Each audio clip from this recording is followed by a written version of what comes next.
So Jesus is talking to his disciples, his group, his team. I know he had lots of crowds following him, but there was times where he would just focus on his group and give them exclusive and specific teachings for them to follow. So this is what he tells his disciples. A new command I give to you. Love one another as I have loved you. So you must love one another.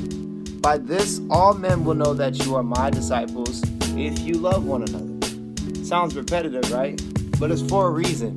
Usually when somebody repeats something 3 times in the Bible, that is like an exclamation point, in their way of delivery. So Jesus was putting emphasis on the fact that they must love one another. They must represent love in the greatest form. And that is what he wants as the identity of his group.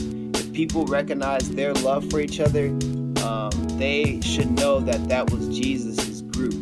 So Jesus wanted love to be in the forefront of his group's identity. And that's really convicting because I know for my group, I can be challenged to want to have an identity of being fashionable or being skillful or being successful or fill in the blank, just everything but love. Love is sometimes a thing that it's a reaction thing. I should love people, but it's not intentional where I'm like, man, our group should represent love on a daily basis. What can we do today to love more? What can we do today to love each other more? So, that is something I definitely know that is a challenge amongst our community.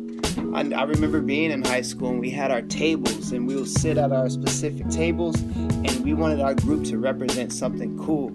I had my basketball group and we were the funny, just kind of like crazy dudes that were very talented. And there was the popular girls, the attractive girls that would sit at their group.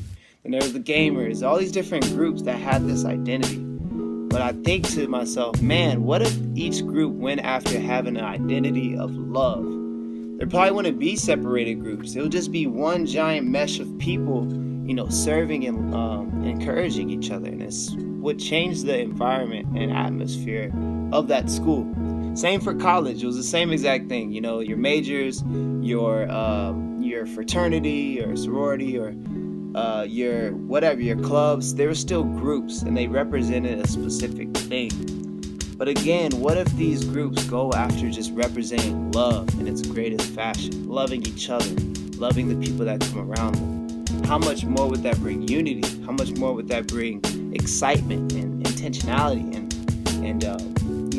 progress just amongst our group? I really love how Jesus presented this because it just calls me higher to really look at my group and say, man, do we represent love in its greatest fashion? Or do we represent something else?